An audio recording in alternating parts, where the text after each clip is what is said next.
आज हमारी first class है और ये हमारी डेमो क्लास होगी और इसमें जो हमारा टॉपिक होगा भुगतान संतुलन। हो सकता है कि आप इससे थोड़ा पहले परिचित होंगे, तो आप अपना ऑब्जर्वेशन देना इसमें कि कैसा लगा आपको। भुगतान संतुलन। सर पेन चेंज कर दिया क्या?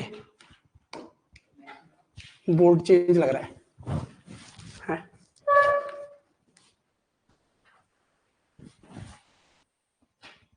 भुगतान संतुलन, ठीक है। इसमें हम पहला हमारा क्या है कि भुगतान संतुलन है क्या है ये, ठीक है। और दूसरा हम इसमें जानेंगे कि कौन तैयार करता है।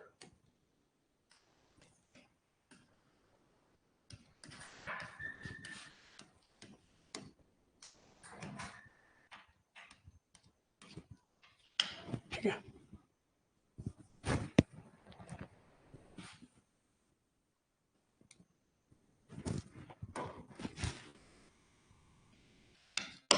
कौन तैयार करता है मतलब, ठीक है।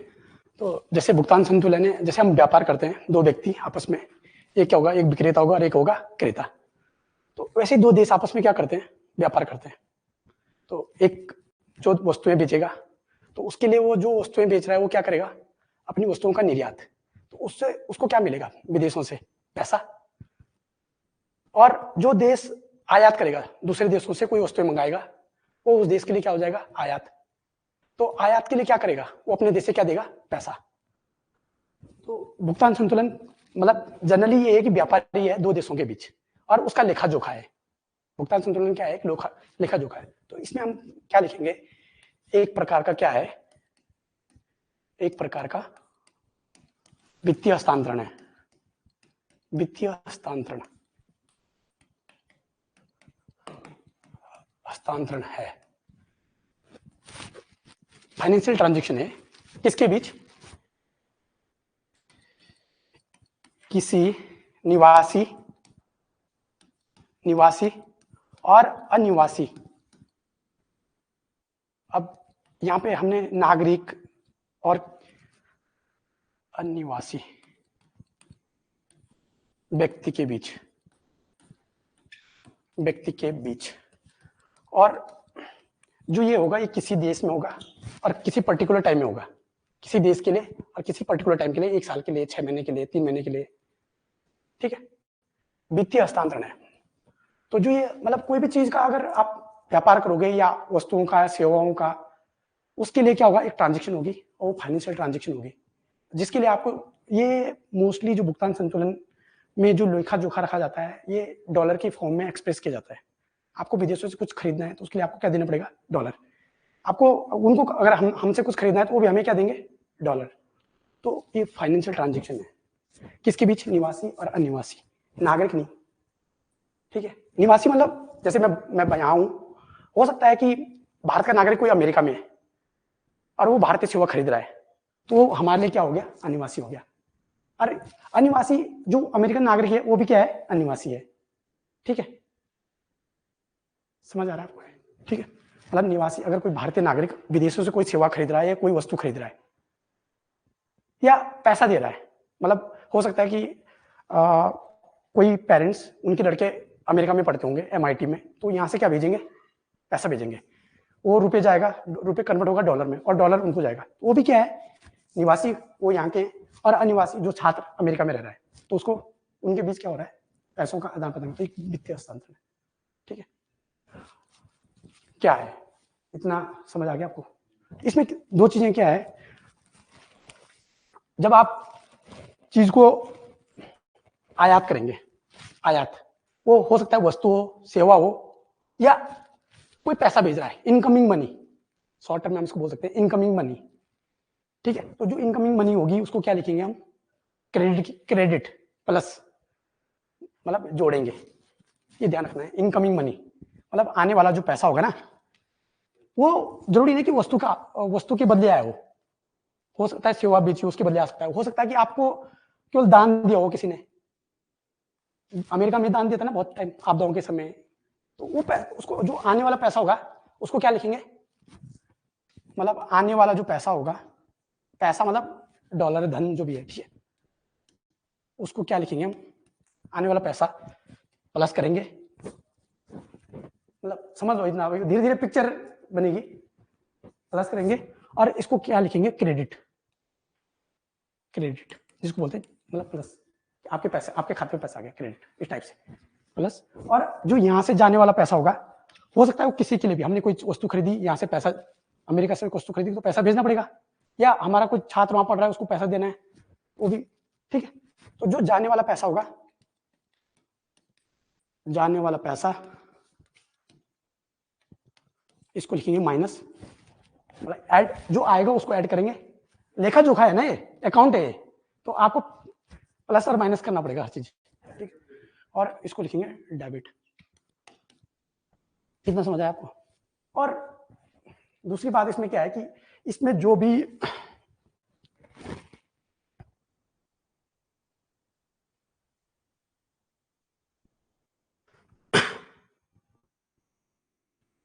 ठीक है, इसमें जो भी एंट्री होगी, इसमें जो भी एंट्री होगी वो डॉलर की फॉर्म में होगी,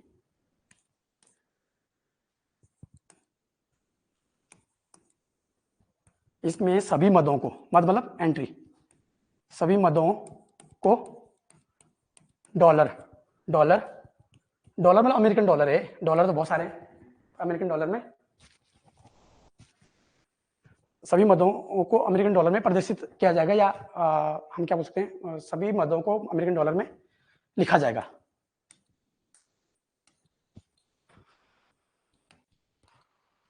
लिखा जाएगा, ठीक है, लिखा जाएगा, समझो आप इसको, ठीक है। इतना क्या है, ये हमने पढ़ लिया कि एक प्रकार का वित्तीय हस्तांतरण है, किसका, किसके बीच, निवासी और अनिवासी के बीच, आने वाला पैसा क्रेडिट लिखेंगे, जाने वाला पैसा डेबिट लिखेंगे, इसमें सारी भी मदों को डॉलर में लिखा जाएगा, ठीक है। अब ये है जनरल थोड़ा सा ओवरव्यू। अब इसमें क्या है कि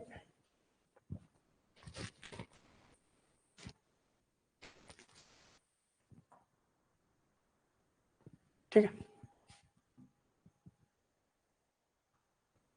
भुगतान संतुलन कौन तैयार करता है, ठीक है, ये जो भुगतान संतुलन तैयार करने का काम है किसी भी देश का केंद्रीय बैंक, जैसे भारत में कौन करेगा, आरबीआई, अमेरिका में कौन करेगा, फेडरल रिजर्व, इंग्लैंड में कौन करेगा, बैंक ऑफ इंग्लैंड, तो ठीक है, तो कौन तैयार करता है, किसी भी देश का। अब अभी हम जो टर्म पढ़ रहे हैं ये जनरल पढ़ रहे हैं, तो अब आपको दिमाग में ऑटोमेटिकली ये प्रोसेस करना है कि किसी भी देश का, किसी भी देश का, किसी भी, मैं भी ज्यादा टाइम नहीं हुआ इसलिए, किसी भी देश का, नहीं नहीं पहले दिन नहीं, वो तो यहाँ 4-5 दिन हो गए, केंद्रीय बैंक,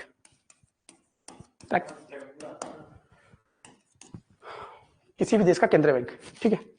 और जो ये तैयार किया जाता है, ये किसकी डायरेक्शन पे तैयार किया जाता है, आईएमएफ, पूरे वर्ल्ड में जो वित्तीय मामले देखता है, कौन देखता है, नहीं विश्व बैंक ऋण के मामले देखता है, अगर अर्थव्यवस्था से संबंधित जो मामले हो गए वो ज्यादातर आईएमएफ के पास होते हैं।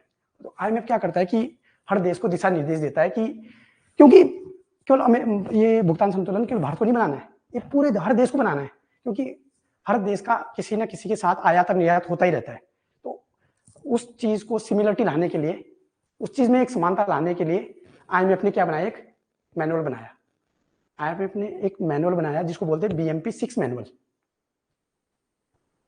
इसको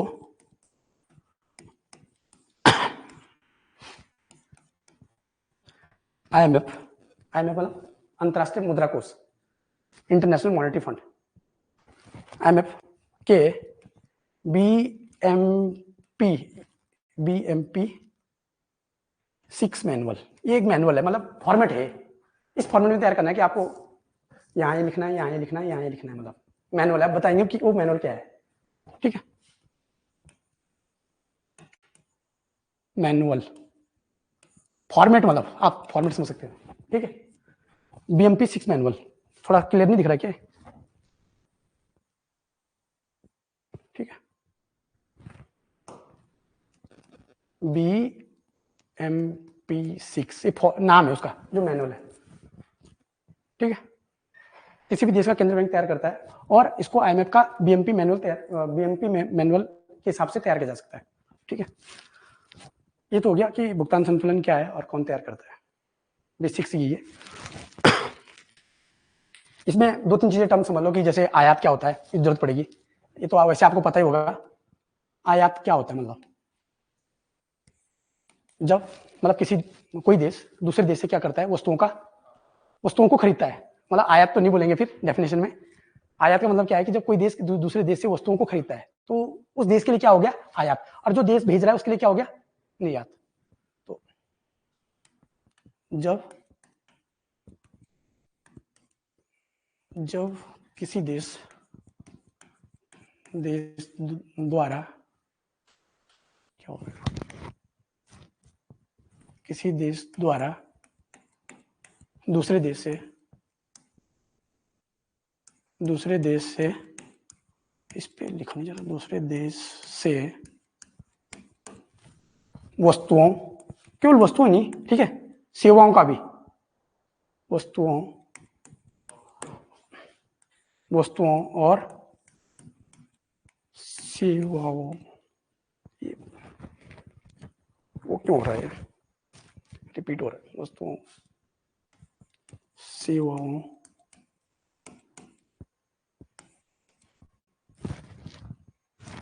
क्या हो रहा है, साफ नहीं है बोर्ड, वस्तुओं और सेवाओं का क्रय किया जाता है या खरीद किया जा सकता है, ठीक है।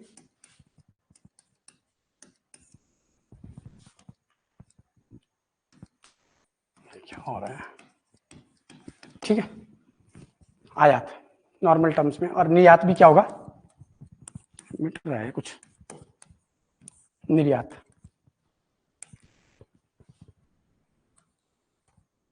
जब कोई देश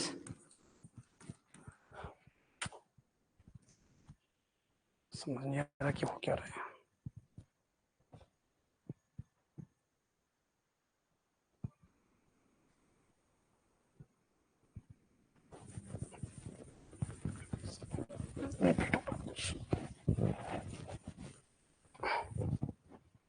ठीक है। निर्यात जब कोई देश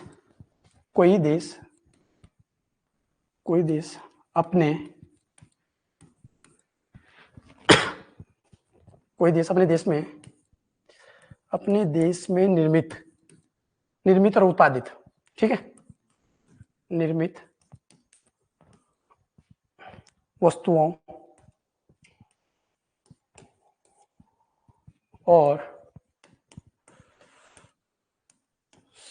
सेवाओं का क्या करेगा, विक्रय करेगा, ठीक है, विक्रय करेगा, ठीक है। ये जनरल, चलो ये इसलिए बढ़ाया कि मतलब इसमें इसी का यूज होगा ज्यादातर, आयात निर्यात, ठीक है। तो इतना आपको समझ आ ही होगा, ठीक है। अब जो हमारा मेन चीज है वो है भुगतान संतुलन। उसमें दो टाइप के खाते होते हैं, एक होता है चालू खाता और एक होता है पूंजीगत खाता। और चालूगत खाते में कुछ एंट्री होगी, कुछ मदें होगी, और कुछ मदें कहाँ होगी, पूंजीगत खाते में। तो उसका हम क्लासिफिकेशन देखेंगे, वर्गीकरण, भुगतान संतुलन, भुगतान, ठीक है, भुगतान संतुलन। तो ये आपको इसमें एक होता है, सुना होगा आपने, चालू खाता। भुगतान संतुलन को इंग्लिश में बीओपी कहते हैं, बैलेंस ऑफ पेमेंट, ठीक है। और इंग्लिश में इसको कहेंगे करंट अकाउंट। मतलब इकोनॉमिक्स समझने के लिए दोनों भाषाओं का होना बहुत जरूरी है, अगर आपको सब मतलब थोड़ा समझ बढ़ानी है अपनी, तो ठीक है। दूसरा खाता होता है इसमें पूंजीगत खाता, इसको बोलते हैं कैपिटल अकाउंट, ठीक है। तो जो मेन चीज है हमारा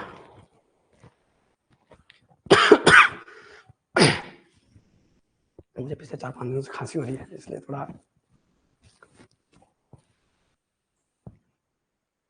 ठीक है। ये आपको दिख ही रहा होगा, भुगतान संतुलन है, ठीक है। तो इसमें क्या होता है कि चालू खाता मतलब चालू जो करंट टाइम में चल रहा है, मतलब इसलिए कि इसमें नामी मतलब कुछ बहुत सारी चीजें नामी होती है, ठीक है। तो इसमें क्या होगा कि दो चीज होती है, एक होता है दृश्य, दृश्य, ठीक है, विजिबल, ठीक है। यहाँ हम उन चीजों की बात करेंगे जो दिखती है, ठीक है, जो दिखाई देती है, जिसको आप छू सकते हैं, टेंजिबल, टेंजिबल एसेट्स। और यहाँ पे हम बात करेंगे अदृश्य, ठीक है, अदृश्य। तो मैं एक बार इसको बना देता हूँ थोड़ा पिक्चर ओवरव्यू करने के लिए, क्योंकि फिर चीजें कोरिलेट करनी इसमें। तो इसमें क्या आएगा, सबसे पहले सेवा, सेवाओं, ठीक है, सेवाओं या सेवा जो भी है। दूसरा यहाँ क्या आएगा, इनकम, आय। और तीसरा यहाँ क्या आएगा, हस्तांतरण। ये मतलब अब चालू खाते में पेपर में हो सकता है कि बहुत बार आएगा कि आय किस पार्ट में आता है और किसका कंपोनेंट है। पेपर में 4 चीजें देगा कि सेवा, आय, हस्तांतरण, इनमें से कौन सा पूंजीगत खाते का भाग नहीं है या कौन सा। तो वो आपको मतलब इस टाइप से 1 2 3 1 2 3 वो कुछ करके ऑप्शन बना सकते हैं, मतलब ठीक है। हस्तांतरण मैं थोड़ा बड़ा लिखता हूँ, बाद में इसको छोटा करेंगे तो दिख जाएगा आपको ना।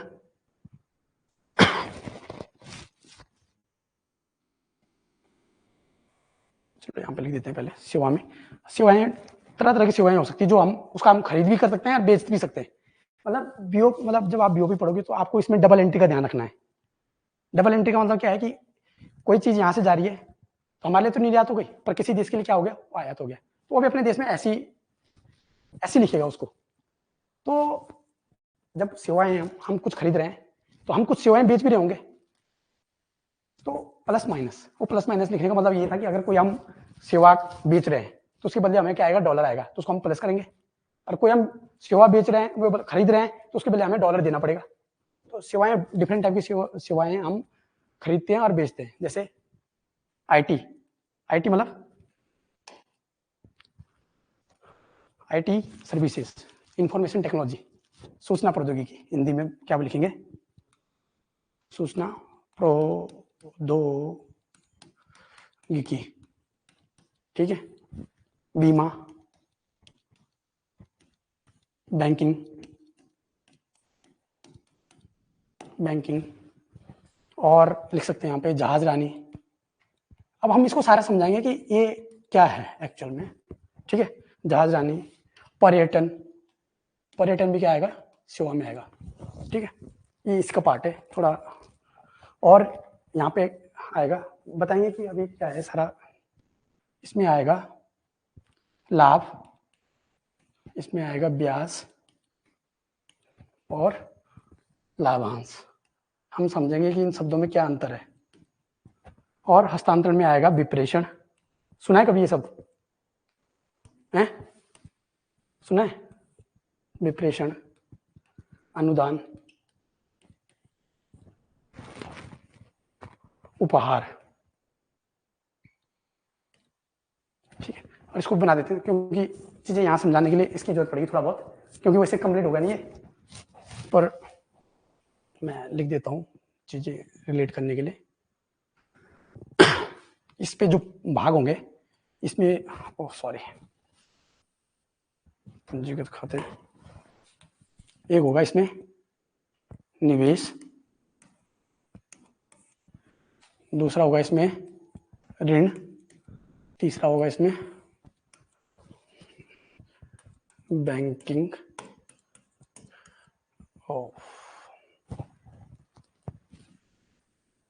बैंकिंग,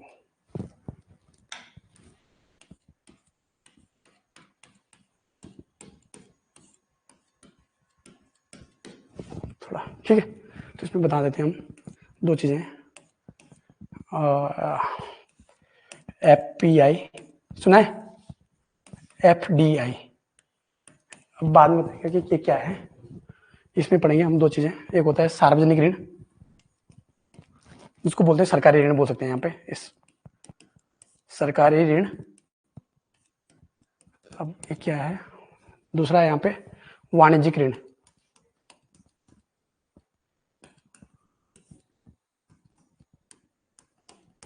और यहाँ पे आएगा FCNR। इसको हम समझेंगे कि होता क्या है, ठीक है। अब जो हमारा टॉपिक होगा वो मेन है पूंजीगत खाते, उसकी तरफ जाएंगे हम।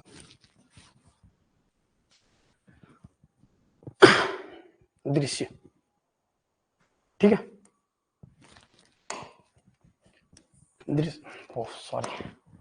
दृश्य में आएगा वस्तुओं, मतलब जो दृश्य पार्ट है चालू खाते का, इसमें केवल उन मदों का आय और व्यय लेखा जोखा रखेंगे जो वस्तुएं दिखती है और उसका हम या आयात कर रहे हैं या निर्यात कर रहे हैं। मतलब अगर वो भारत में उत्पादन हो रहा है, कोई वस्तु का उत्पादन भारत में हो रहा है और उसका कौन लोग कर रहे हैं, अनिवासी भारतीय। हो सकता है कोई विदेशी नागरिक भी हो रहा है, हो सकता है कि भारतीय नागरिक भी है, पर कहाँ बैठा है, दूसरे देश में बैठा है। समझ आ रहा है? मतलब कोई चीज भारत में उत्पादन हो रहा है, मतलब वो हो सकता है कि गेहूं, चावल, आटा, गाड़ी बन रही है, किताबें बन रही है, कुछ भी बन रहा है, मतलब कोई भी फिजिकल गुड्स, अगर उसका उत्पादन कहाँ हुआ है, भारत में, ठीक है, और वो बिकने के लिए बाहर चले गई। खरीदार हो सकता है कि विदेशी नागरिक भी हो सकता है कि भारतीय नागरिक भी हो सकता है, पर कंडीशन ये है कि वो भारत में नहीं रह रहा है, अनिवासी। तो जो अनिवासी भारतीय वस्तुओं को खरीदेगा तो उसके बदले वो कुछ देगा। क्या देगा? डॉलर देगा। मतलब इंटरनेशनल ट्रेड का माना जाता था कि तो डॉलर में ही सब कुछ होता है, ठीक है। तो जो हमें हमारी वस्तुओं का उत्पादन करने से जो हमें एक्सपोर्ट करने के बाद जो हमारी क्या आएगी, इनकम आएगी, उसको देश की इनकम बोलते हैं। वैसे जो इनकम आएगी उसको यहां लिखेंगे प्लस मतलब क्रेडिट फॉर्म में। और दूसरी बात क्या है कि भारत में बहुत सारी चीजों का आयात करता है। क्या करता है? विदेशों से बहुत सारी चीजों का। हम उतनी वस्तुएं तो हम गिन नहीं सकते या रिकॉल भी नहीं कर सकते, पर उसके लिए हम क्या करते हैं, जब हम आयात करते हैं तो हम अपने फॉरेक्स रिजर्व से डॉलर चुकाते हैं। किसके लिए? उस वस्तु का आयात करने के लिए। तो उसका जो लेखा जोखा होगा वो कहाँ होगा? इस पार्ट में होगा।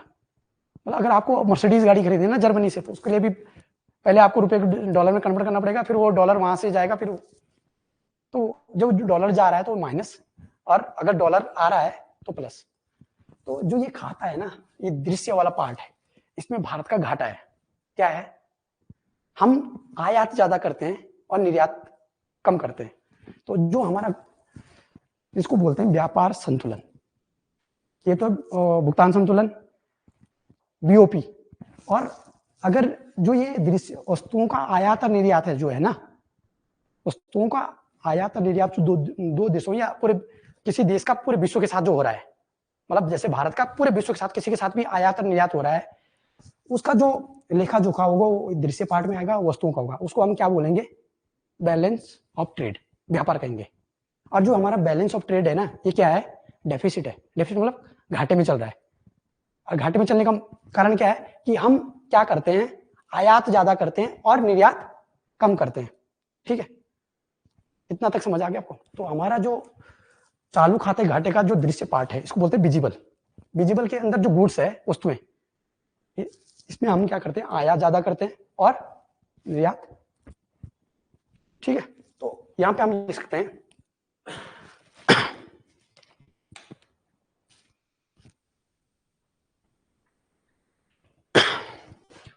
हमारा, अगर भारत की पर्सपेक्टिव से देखा जाए तो भारत के पर्सपेक्टिव से क्या है, सॉरी, भारत वस्तुओं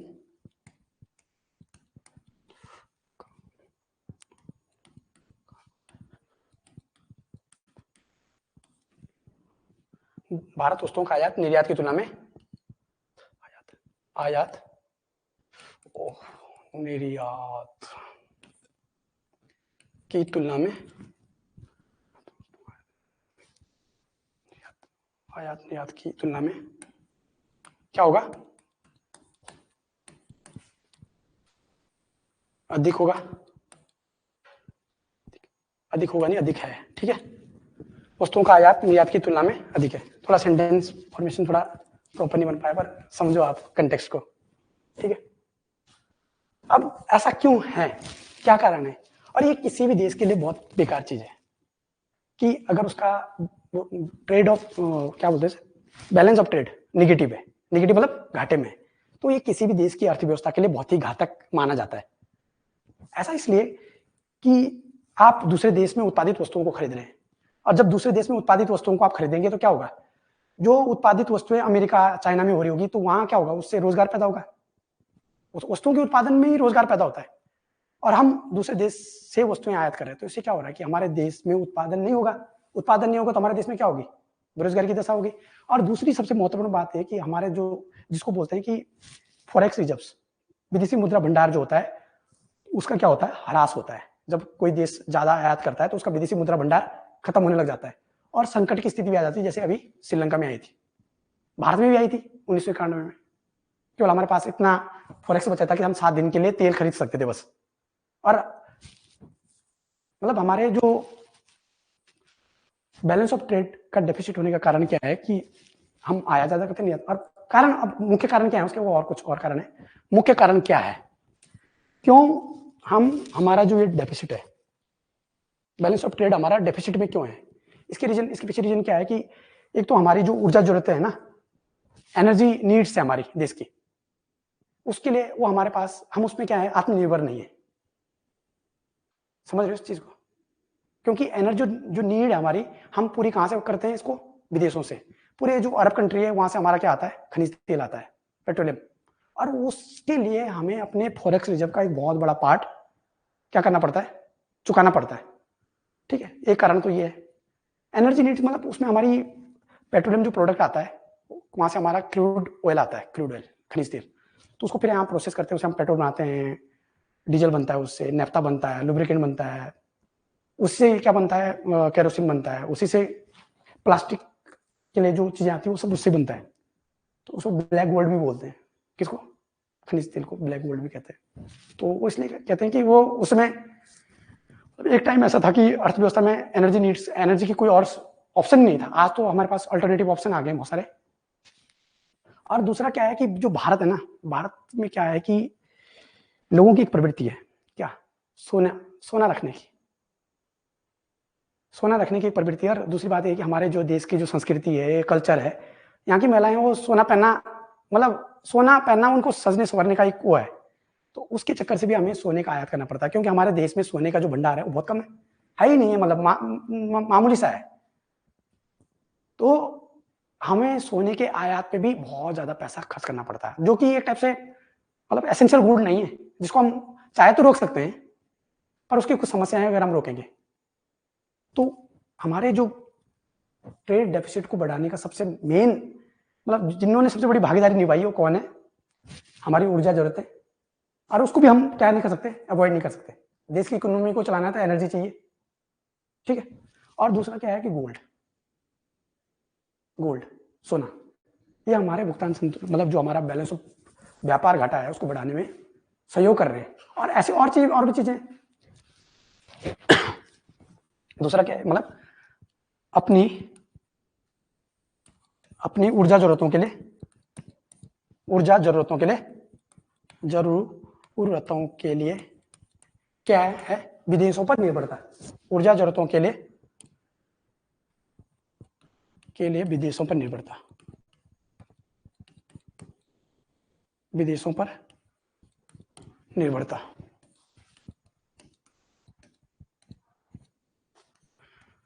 ठीक है, निर्भरता। दूसरा क्या है कि लोगों के अंदर सोने की खरीदने की प्रवृत्ति।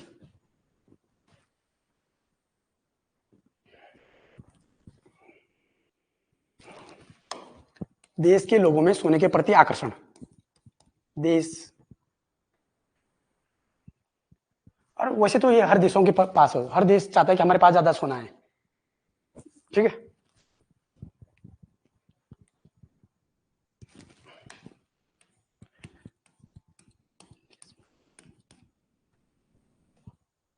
लोगों का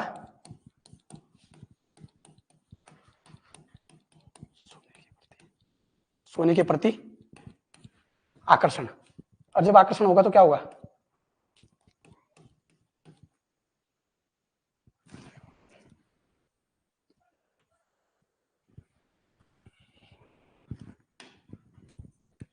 आकर्षण,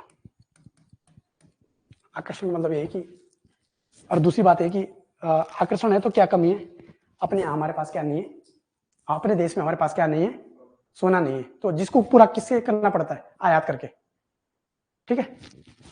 इसके और तीसरा सबसे बड़ा कारण क्या है जो मैं समझता हूं कि हमारे देश की जो वस्तुएं निर्मित हो रही है ना, जो हमारे देश की वस्तुएं निर्मित हो रही है वो इतनी कम्पिटिटिव नहीं है, इतनी कम्पिटिटिव नहीं है कि वो दूसरे देशों, चाइना जैसे देशों को टक्कर दे पाए व्यापार में। हो सकता है कि हमारी जो वस्तुएं, हमारे देश में जो वस्तुएं निर्मित हो रही है उनकी या तो गुणवत्ता कम है या उनका दाम ज्यादा है, या तो गुणवत्ता खराब है उनकी तो लोग उनको खरीद नहीं रहे, और या तो उनकी दाम इतने ज्यादा है कि दूसरा देश उसे सस्ते में बेच रहा है। तो किसी भी देश की इकोनॉमी अगर उसको ग्रो करना है और अपना निर्यात बढ़ाना है तो उसको दो चीजें मेंटेन करनी होती है अपनी वस्तुओं के साथ। एक तो गुणवत्ता, उसकी गुणवत्ता इंटरनेशनल स्टैंडर्ड को मीट करनी चाहिए, और दूसरा क्या है, उसकी कीमतें लोएस्ट होनी चाहिए। और लोएस्ट वही देश अपनी कीमत रख सकता है जिसका इकोनॉमिक ऑफ स्केल बहुत ही बेहतर होता है। इसको बोलते हैं आर्थिक पैमाने की लागत है जो सबसे कम होती है, जो सब मतलब कोई भी देश एफिशिएंट कब होगा, वो कोई भी देश दक्ष तभी माना जाएगा जब वो अपने उत्पाद को सबसे कम दाम पे बना के तैयार कर रहा है। मतलब वही इकोनॉमी सबसे ज्यादा एफिशिएंट होगी जो अपने उत्पाद को सबसे कम दाम पे बना पा रही है, और जब वो सबसे कम दाम पे बना रही है तो वो बेचेगी भी सबसे कम पे, तो ऑटोमेटिकली उसके लिए क्या होगा, कंपटीशन होगा ही नहीं मार्केट में। तो कंपटीशन नहीं होगा मार्केट में तो पूरे वर्ल्ड में उसकी वस्तुएं बिकेगी। अभी प्रेजेंट टाइम में ऐसा उदाहरण किसका है, चाइना का है। चाइना ने पूरे मार्केट को कब्जा रखा है, तो जिससे क्या है कि दूसरे देश की जो इंडस्ट्री होती है वो हर्ट होती है। तो ये भी एक कमी है कि हमारे देश की जो वस्तुओं की गुणवत्ता है यार अभी उस स्तर पे नहीं है। और तीसरा ये है कि हमारे देश में जो लॉजिस्टिक कॉस्ट है, क्या बोलते हैं, लॉजिस्टिक कॉस्ट होती है, एक संभार लागत होती है, हिंदी में उसको संभार। लॉजिस्टिक कॉस्ट क्या होती है कि अगर कोई वस्तु बन रही है, अगर यहाँ पे बन रही है और हमें कहीं भेजनी है दूसरी जगह, मतलब प्रोड्यूसर से और कंज्यूमर तक, मतलब प्रोड्यूसर से लेकर कंज्यूमर तक जो ट्रांजेक्शन है ना, वो चाहे हो सकता है कि वो खरीद बिक्री हो या ट्रांसपोर्टेशन हो, वो कितना स्मूथ है। आप आज बनाए तो आप कितने दिन में अमेरिका पहुंचा पा रहे हो उस चीज को, इसको क्या बोलते हैं, इसमें जो आने वाली लागत होती है इसको बोलते हैं लॉजिस्टिक कॉस्ट। और भारत की जो लॉजिस्टिक कॉस्ट है वो हाई है in comparison of other countries, जैसे अमेरिका है, चाइना है। तो बोलते हैं कि अगर हमने कोई 100 रुपए की चीज बनाई है तो उसमें हमारी लॉजिस्टिक कॉस्ट कितने रुपए है, 14 रुपए है। और अगर चाइना कोई 100 रुपए की चीज बनाता है तो उसकी जो लॉजिस्टिक कॉस्ट है वो कितनी है, 8 रुपए है। तो 6 रुपए तो उसने हमारे प्रोडक्ट पे पहले ही कमा लिया, वो अपने 6 रुपए दाम नीचे रख सकता है, ठीक है। तो मतलब ये एक कारण है कि क्यों हमारा जो बैलेंस ऑफ ट्रेड डेफिसिट है या करंट अकाउंट डेफिसिट है, ये वहां पे भी काम आएगा कि करंट अकाउंट हमारा क्यों, हमारा चालू खाता घाटा बना रहता है। हमारे देश में बहुत ही कम टाइम ऐसा हुआ कि हमने चालू खाते को सरप्लस में देखा है, चालू खाते को अधिशेष में देखा है, बहुत कम टाइम। ऐसा एक टाइम कोविड के दौरान होता, 2001 में हुआ था। अब उसके कुछ और कारण है, ठीक है। सोने के प्रति आकर्षण, दूसरा ऊर्जा जरूरतों के लिए विदेशों पर निर्भरता, ऐसा है। अब आपको सब्सटेंस करना है तो आप लिख सकते हैं कि हमारी जो 80% जो तेल की जरूरतें होती है ना, तेल ये कहां से आता है, 80% जो तेल है हमारे देश में जो वो हम कंज्यूम कर रहे हैं उसको कहां से आता है, आयात से आता है, ठीक है। आयात से आ रहा है 80% कम से कम। अब तो 85% के आसपास बोला जाता है कभी कभी, बहुत सारी किताबों में ये लिखती है कि 85% तेल हम क्या करते हैं, आयात करते हैं अपनी इकोनॉमी को रन करने के लिए, ठीक है। अब यहां पर लिख सकते हैं कि वस्तुओं की गुणवत्ता अभी वैश्विक स्तर पर नहीं छू पा रही, मतलब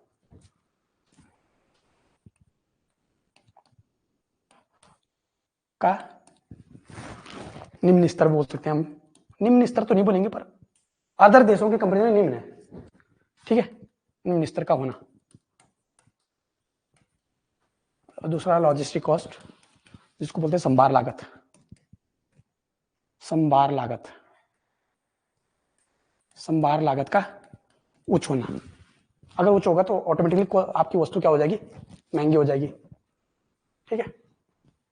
ये है कारण क्यों हमारा व्यापार घाटा रहता है, ठीक है। समझ आया ना, कुछ इसमें आपको लग रहा है कि कुछ और हो सकता है यहाँ पे,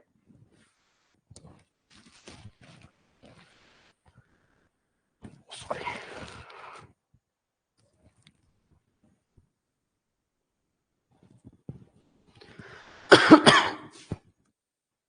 पढ़ने में आ रहा है? चालू खाता, खाता, ठीक है। अब इसमें देखो कि हमारा तो ये हमें पता होना चाहिए कि हमारा इसमें क्या रहता है, ज्यादातर यहाँ पे निगेटिव रहता है। अब मैं निगेटिव साइन देने का मतलब क्या है, यहाँ हमारा क्या है, घाटा है किसमें, बैलेंस ऑफ ट्रेड। और जो इसका टोटल जो होता है ना वस्तुओं का, अब जो इसमें थोड़ा अलग अलग किताबों में अलग अलग लिखते हैं लोग। कुछ लोग तो क्या कहते हैं कि वस्तुओं और सेवाओं को मिला के जो बनता है उसको क्या कहते हैं, व्यापार, बैलेंस ऑफ ट्रेड कहते हैं, व्यापार संतुलन कहते हैं। इन दोनों को मिला के, इसको और इसको मिला के जो बनता है उसको क्या बोलते हैं, व्यापार संतुलन बोलते हैं। पर एनसीईआरटी क्या कहती है, ओनली गुड्स।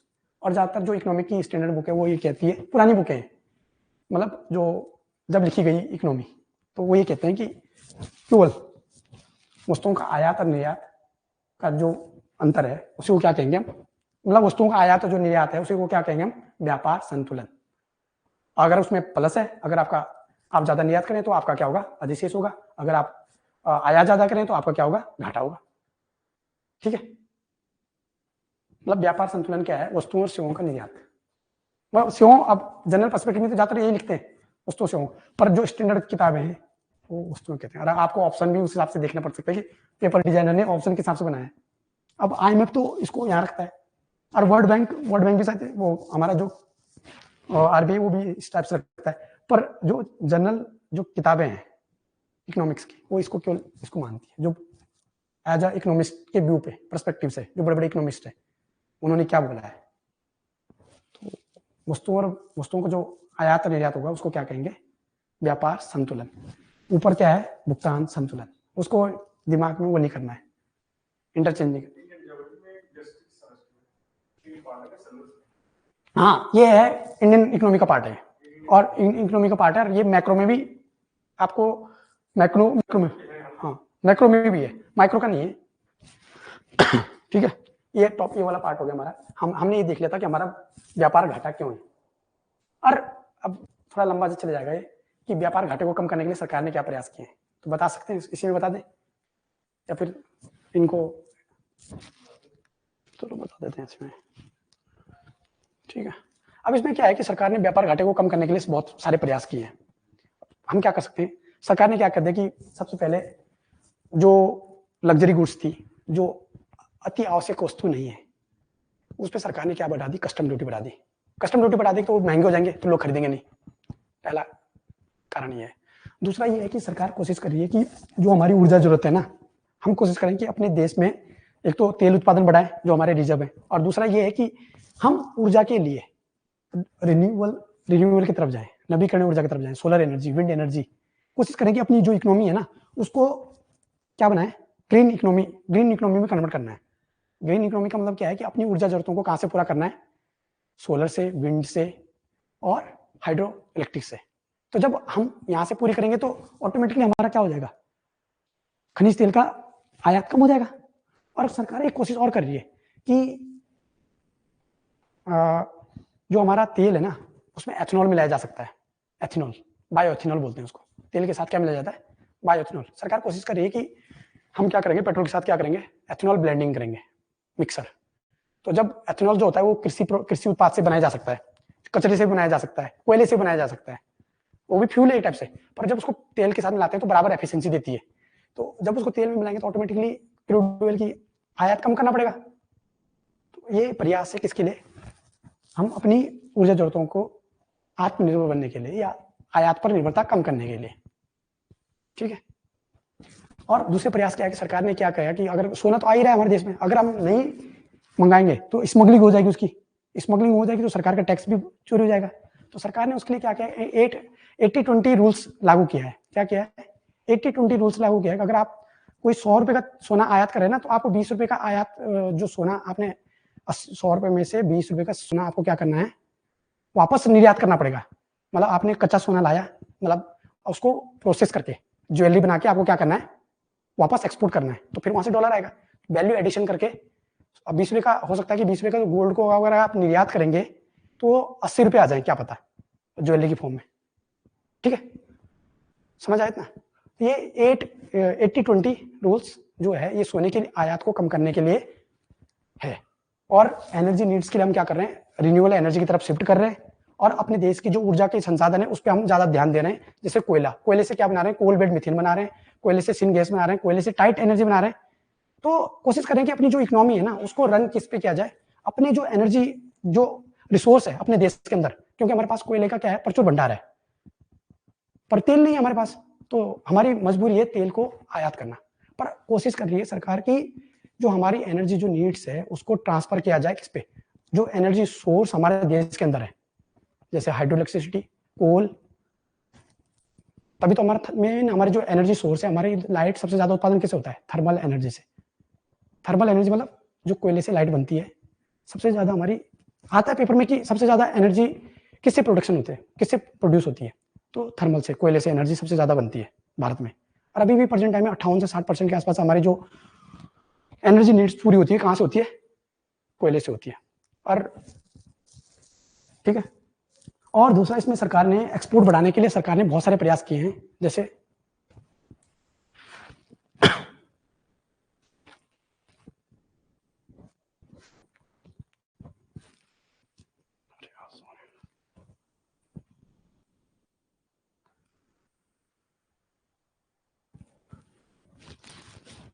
सरकार ने, अब ये तो हमने किया है कि निर्यात को आयात कैसे कम करना है। अब सरकार ने कुछ प्रयास ऐसे किए हैं कि हमको क्या करना है, निर्यात बढ़ाना है। क्या करना है, निर्यात बढ़ाना है। तो जब निर्यात बढ़ाएंगे तो हमारी क्या होगी, डॉलर में इनकम ज्यादा होगी। तो सरकार ने उसके लिए क्या बनाया, स्पेशल इकोनॉमिक जोन बनाए, विशेष आर्थिक क्षेत्र। भारत का पहला विशेष आर्थिक क्षेत्र पता है आपको, कांडला सुना होगा, कांडला 1965 में विशेष आर्थिक क्षेत्र बनाया गया था पहला। तो ऐसे सरकार ने 2000 के आसपास विशेष आर्थिक क्षेत्र बनाए। तो सरकार बोलती है कि किसी को भी, चाहे वो विदेशी नागरिक हो चाहे देश को, वो बोलते हैं कि आप यहाँ पे उत्पादन करो, हम आपको लाइट लगा देंगे, पानी की सुविधा कर देंगे, सड़क बना देंगे, सिविल लाइन बिछा देंगे, फैक्ट्री लगा देंगे, बस आप आओ अपना इंफ्रास्ट्रक्चर लगाओ अंदर और उत्पादन करो यहाँ पे, और आपको यहाँ टैक्स में छूट मिलेगी, बिजली के बिल में छूट मिलेगी, पानी के बिल में छूट मिलेगी इतने सालों तक। स्पेशल आर्थिक क्षेत्र का मतलब यही होता है कि सरकार क्या करती है कि उद्योगपतियों को बोलती है कि आप यहाँ आके उत्पादन करो और आपको हम ये छूट देंगे, टैक्स में छूट देंगे, किराए पे छूट देंगे, भूमि के पानी के बिल पे छूट देंगे, ये सारी सुविधाएं मिलती है। और बोलेंगे कि आप अपना उत्पादन करो और ऐसा उत्पादन करोगे जिसको हम ज्यादा से ज्यादा क्या कर पाए, एक्सपोर्ट कर पाए। ठीक है, तो इसके लिए सरकार ने बहुत सारी स्कीम चलाई है, जैसे MEIS, merchandise export Indian goods, merchandise Indian services, road tap, इस टाइप की स्कीम चलाई जिससे हमारा क्या होगा, एक्सपोर्ट बढ़ेगा।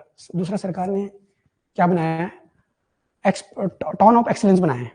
टाउन ऑफ एक्सीलेंस ऐसे क्षेत्र हैं जहां कोई विशेष उत्पाद बनता है और उसको प्रमोट करने के लिए सरकार ने काम किया। जैसे आपने सुना होगा कि कंबल के लिए लुधियाना फेमस है, साड़ियों के लिए चंदेरी की साड़ियां मध्य प्रदेश में फेमस है। ये क्या है, हमारे टाउन ऑफ एक्सीलेंस, मतलब वो किसी चीज में उनकी जो क्वालिटी है, गुणवत्ता है, वो विशिष्ट क्वालिटी की है और उनकी विदेशों में मांग है, केवल इसलिए कि केवल वहां उत्पादन की जाती है। जैसे चंदेरी की साड़ियां हैं, जैसे ऊनी उत्पाद है कश्मीर में, वुलन, तो वो क्या बनाएंगे सरकार ने, ऐसे कुछ क्षेत्र बनाए जहां से हम ज्यादा से ज्यादा एक्सपोर्ट कर पाए। सरकार ने 1 डिस्ट्रिक्ट 1 प्रोडक्ट बनाया, अभी OD 1 डिस्ट्रिक्ट 1 प्रोडक्ट। सरकार GI टैग दे रही है वस्तुओं पे, क्यों दे रही है, GI टैग देने का मतलब क्या है कि उसकी एक क्वालिटी सुनिश्चित हो जाएगी कि ये वस्तु वहां उत्पादन हो रही है, और इस उत्पादन के पीछे का कारण क्या है कि वहां की जो ज्योग्राफी है उसके कारण इसमें ये टेस्ट आया, ये स्वाद आया है, और लोगों को जब उसकी पहचान ये होगी कि इसका क्या नहीं बन सकता, नकली नहीं बन सकता, तो लोग ज्यादा खरीदेंगे उसको, तो विदेशों में उसकी मांग बढ़ेगी।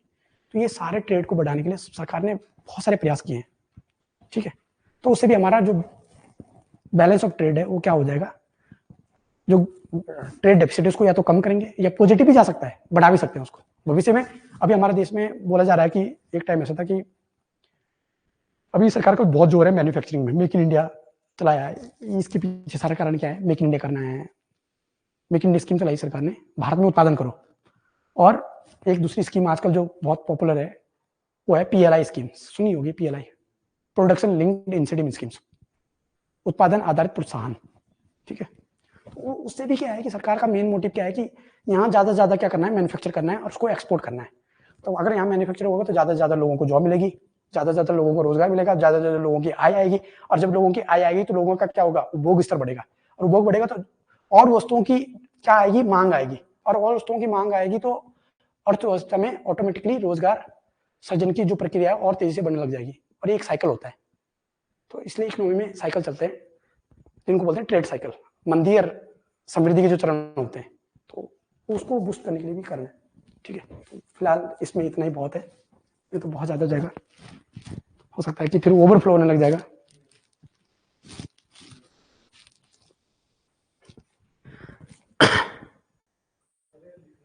हैं? आपको पीडीएफ सेंड कर दी जाएगी, अगर अगर ऐसा अगर लिख रहे हो तो तब भी कोई दिक्कत नहीं, पर ठीक है। अब है सर्विसेज। ये यहाँ पे जो बात हो रही थी, ये होती थी वस्तुओं की जिनको हम छू सकते थे, जिनको दे सकते थे, पर यहाँ पे जो बात होगी होगी सेवाओं की, आय की और हस्तांतरण की। ये पार्ट इसको बोलते हैं अदृश्य, इनविजिबल, विजिबल, इनविजिबल। और ये दोनों पार्ट किसके हैं? चालू खाते के। तो आपको पेपर में कभी भी कुछ भी आ सकता है कि इनमें से चालू खाते का कंपोनेंट कौन सा है या कौन सा नहीं है, तो आपको पता होना चाहिए दृश्य, सेवाएं, आय, हस्तांतरण। ठीक है, समझ आया? ओ सॉरी, थोड़ा बड़ा कर देते हैं, सॉरी मैं एक तो, ठीक है। जो हमारा आरबीआई है ना, वो इन तीनों को क्या बोलता है? प्राथमिक आय भी बोलता है, प्राइमरी इनकम। ठीक है, हमने आय लिखा है, वो इसको क्या बोलता है? प्राथमिक आय।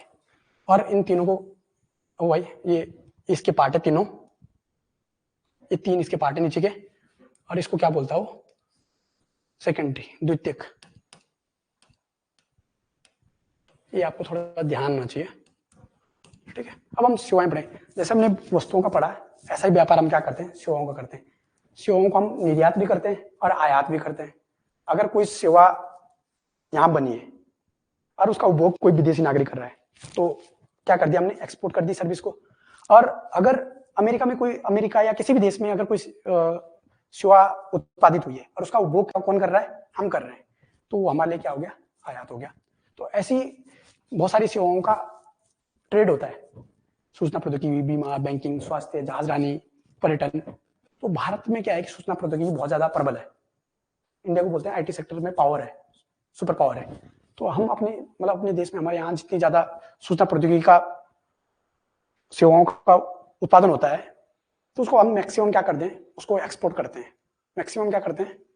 एक्सपोर्ट करते हैं, निर्यात करते हैं। और उससे हमें क्या होता है? विदेशी मुद्रा का प्राप्ति होती है बहुत ज्यादा। ठीक है, तो सेवाओं में सबसे ज्यादा जो हम ट्रेड करते हैं सूचना और प्रौद्योगिकी का करते हैं, और इससे हमें भारी मात्रा में डॉलर की इनकम होती है। क्या करते हैं?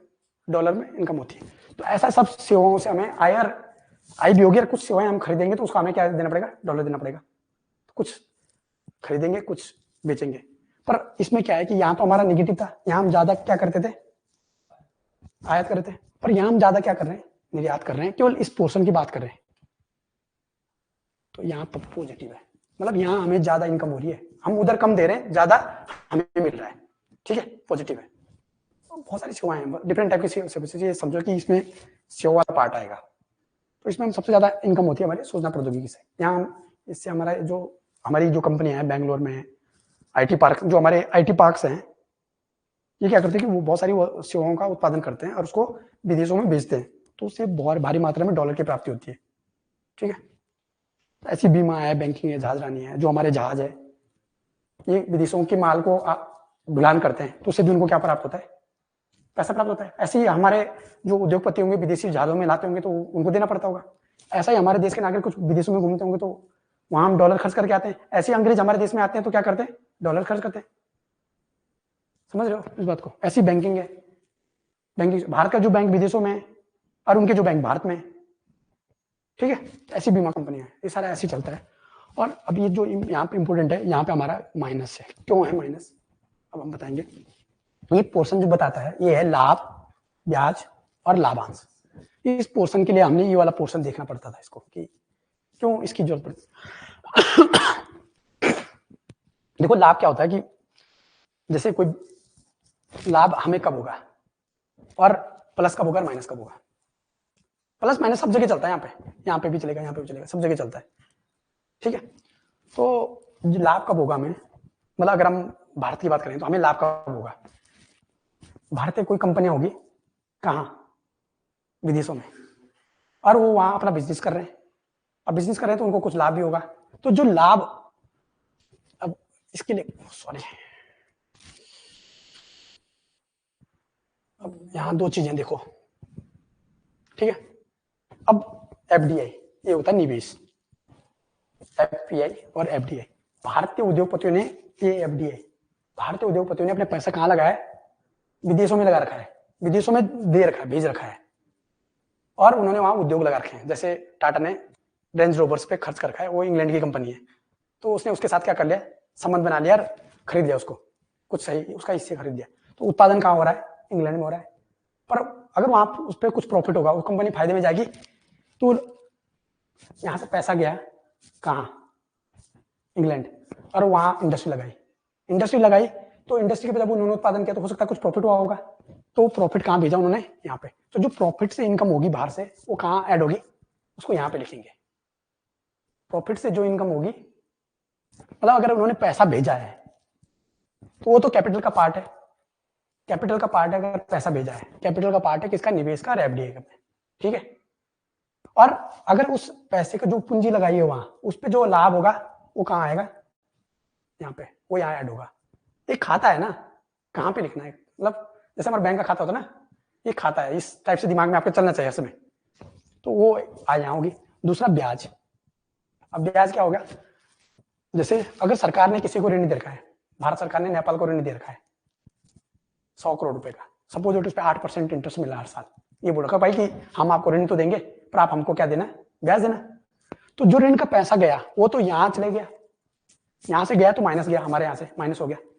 पर जब वहां से वापस उस ऋण पे क्या मिलेगा? इंटरेस्ट। जो पैसा दे रखा है ब्याज पे, मतलब उधार दे रखा है, तो उस पर जो लाभ मिलेगा, ये भाई ऋण मिलेगा, ऋण पे ब्याज क्या मिलेगा? ब्याज, ब्याज मिलेगा, वो कहाँ होगा? ऐड, यहाँ पे आएगा। समझ रहे हो इस बात को? ये थोड़ा होता है। अब दूसरी बात क्या है कि अमेरिका की कोई कंपनी है, अमेरिका की कोई कंपनी ने एफडीआई में पैसा लाया, यहाँ पे आया, वो प्लस में आएगा। भारत से गया वो निगेटिव, माइनस में गया, भारत से गया माइनस। अमेरिका की किसी कंपनी ने भारत में पैसा लगाया, वो क्या हो गया? पॉजिटिव। तो आया तो यहाँ एफडीआई में, पर अब उन्होंने कंपनी यहाँ लगाई, उनको फायदा हो गया। अब फायदा हुआ तो अपना प्रॉफिट कहाँ भेजेंगे? अमेरिका। तो यहां से क्या करेंगे? उस प्रॉफिट को माइनस। समझ आ रहा है? डबल एंट्री होगी इसमें, ये ध्यान रखना है। ये है ऋण। अब ये लाभांश, एक होता है लाभांश और एक होता है लाभ। लाभ तो हमेशा पूंजी पे मिलता है, वो ऐसे पूंजी जो फिक्स्ड हो, ठीक है। ये होता है लाभांश, जब आपने शेयर खरीदे होंगे। एक होता है, ये तो हो गया एफडीआई। अगर आपके पास आया एफपीआई, मतलब शेयर मार्केट में पैसा लगाया है, ओ सॉरी,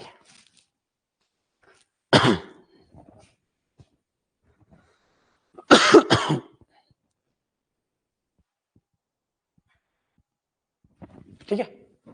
आपने शेयर मार्केट में पैसा लगाया, भारत का शेयर मार्केट सेबी देखता है, अमेरिका में शेयर मार्केट नेस्डेक है, डाउ जोन्स है, ऐसे कुछ इनके इंडेक्स है। तो अगर अमेरिकी नागरिक, एक होता है एफडीआई और एक होता है एफपीआई। इसको हम बाद में पढ़ेंगे कि क्या है, पर जनरली समझने के लिए, अगर कोई पैसा है एफपीआई की फॉर्म में, एफपीआई की जो फॉर्म में आएगा वो शेयर खरीदने में आएगा, वो कोई कंपनी नहीं लगाएगा आपके देश में, केवल पैसा खर्च कर रखा है उसने, किसी कंपनी में लगा रखा है, पर कंपनी में उसने कुछ खरीदा नहीं कि भाई जमीन खरीदी है, कुछ सेटअप लगाया उसने, ऐसा कुछ नहीं, पर उसने पैसा लगाया आपके मार्केट में। जो पैसा आएगा शेयर की फॉर्म में, उस पर कुछ प्रॉफिट होगा, तो उसको क्या कहते हैं? लाभांश। अगर वो यहाँ से बाहर जा रहा है तो नेगेटिव। अगर हमने, हमारे देश के लोगों ने बाहर में पैसा लगा रखा है, विदेशी बैंकों में, विदेशी शेयर मार्केट में पैसा लगा रखा है, और उनको लाभ हो गया, तो लाभ आएगा यहाँ प्लस में, लाभांश। तो इसलिए मैंने इसको लिखा है, इस पोर्शन को, मैं इसको अभी नहीं लिखता, पर इसको समझाने के लिए इसको लिखना जरूरी हो गया, ठीक है। ये समझ आया, लाभ, ब्याज, लाभांश, ये आय। और इसमें क्या है कि हमारी माइनस है, क्यों? क्योंकि हमारी कंपनी विदेशों में कितनी होगी? भारत की इतनी अभी औकात नहीं है कि वो सब जगह कंपनी लगा पाए, भारत के पास इतना पैसा नहीं है अभी। भारत एक विकासशील देश है, गरीब देश है, पर अमेरिका जैसे देश धनी देश है, विकसित देश है, उनके पास बहुत पैसा है लगाने के लिए, तो उन्होंने ज्यादा कंपनी लगा रखी भारत में। जापान की इतनी सारी कंपनियां भारत में है, जर्मनी की इतनी कंपनियां भारत में, अमेरिका की इतनी बड़ी कंपनियां भारत में। तो उसका मतलब क्या है कि वो ज्यादा कहाँ, ज्यादा पैसा यहाँ से लाभ की फॉर्म में बाहर जा रहा है, ब्याज की फॉर्म में ज्यादा जा रहा है, क्योंकि हम, ठीक है, लाभांश की फॉर्म में ज्यादा पैसा बाहर जा रहा है, तो इसलिए क्या हमारा निगेटिव है। समझ आ रहा है निगेटिव क्यों है? ठीक है। अब दूसरा ये हस्तांतरण, इसमें हमारा क्या है? ओ सॉरी, पॉजिटिव, ठीक है, पॉजिटिव है।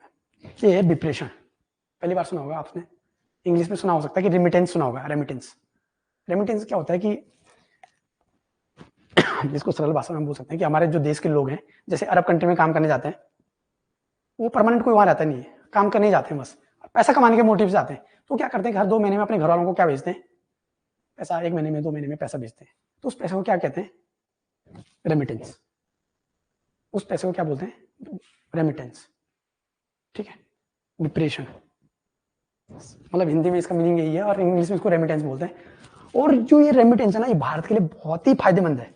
फायदेमंद इन द सेंस क्या है कि हमारे पास एक युवा युवा आबादी है। क्या है हमारे देश में, एक बहुत बड़ी मात्रा में युवा आबादी है और काम करने वाले लोग हैं, और भारत में उनको रोजगार नहीं मिल पाता तो विदेशों में काम करने की तलाश करते हैं, तो फिर वो वहां अच्छी इनकम प्राप्त करते हैं, तो उससे क्या मिलता है उनको, एक आय प्राप्त होती है, जिसको क्या कहते हैं, विप्रेशन। तो ऐसा ही भारत के लोग विदेशों में काम करते हैं और विदेशों के लोग भारत में भी काम करते हैं, ऐसा नहीं कि भारत में नहीं करते काम, पर भारत से विदेशों में जाने वाले लोगों की संख्या बहुत ज्यादा है और वो विदेशों से बहुत ज्यादा पैसा भारत में भेजते हैं। और भारत में जो विदेशी लोग काम करते हैं वो बहुत कम लोग हैं और बहुत कम पैसा बाहर भेजते हैं। तो इसलिए यहाँ पे हमारा क्या है, पॉजिटिव है। और पूरे विश्व में जो रेमिटेंस के मामले में ना, भारत एक ऐसा देश है जिसको सबसे ज्यादा रेमिटेंस से प्राप्ति होती है। रेमिटेंस से सबसे ज्यादा पैसा कहाँ मिलता है, भारत को मिलता है। 100 करोड़ के आसपास, मतलब 100 बिलियन के आसपास है ये पूरे वर्ल्ड में। एक रेमिटेंस रिपोर्ट वर्ल्ड बैंक जारी करती है, सो उसके आधार पर सबसे ज्यादा विप्रेशन से पैसा किसको मिलता है, भारत से, क्योंकि भारत में लेबर फोर्स जो है वो पूरे वर्ल्ड में फैली है काम करने के लिए। ठीक है, दूसरा है अनुदान। अनुदान साफ नहीं दिख रहा है, अनुदान है, ठीक है, मतलब जिसको क्या बोलेंगे, एक टाइप से हाँ सब्सिडी बोल सकते हैं, और आप क्या बोल सकते हैं, एक टाइप से सब सर ने सही बोला है, सब्सिडी, ठीक है। और दूसरा, आपने जैसे, अब अमेरिका है, हमें बहुत टाइम अनुदान देता रहता है कि बोलता है कि बहुत कम ब्याज पे आप क्या करो, हमसे इंटरेस्ट ले जा लो। हम भी ऐसा किसको बोलते हैं, बांग्लादेश और नेपाल को हम भी बोलते हैं। तो वहां से प्लस होता है, यहाँ से माइनस होता है, इस टाइप से होता रहता है। ठीक है, तो जो अनुदान से आय होगी उसको प्लस करेंगे, अनुदान से जो उसको माइनस करेंगे। ऐसे ही उपहार में हम बहुत सारी चीजें प्राप्त करते हैं। भारत के प्रधानमंत्री बाहर घूमते हैं तो उनको महंगी महंगी चीजें मिलते हैं, तो जब उनको बेचते हैं तो उससे प्लस ऐड करते हैं यहाँ पे। ऐसे और सारे उपहार भी मिलते हैं, बहुत सारे देश हमें क्या गिफ्ट भी देता है। हमने अपना एक चेतक क्या है वो हेलीकॉप्टर उसको दे दिया माली को, तो वो भी डॉलर के फॉर्म में अगर उसको कैलकुलेट करेंगे तो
ये हमारा जीडीपी के अराउंड 2.1 2.3 के आसपास आता है।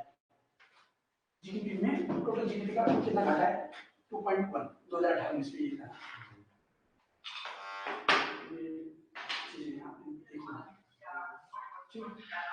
आप इसको इसमें 2-3 स्लाइड में रखिए, लास्ट स्लाइड में ये मिला।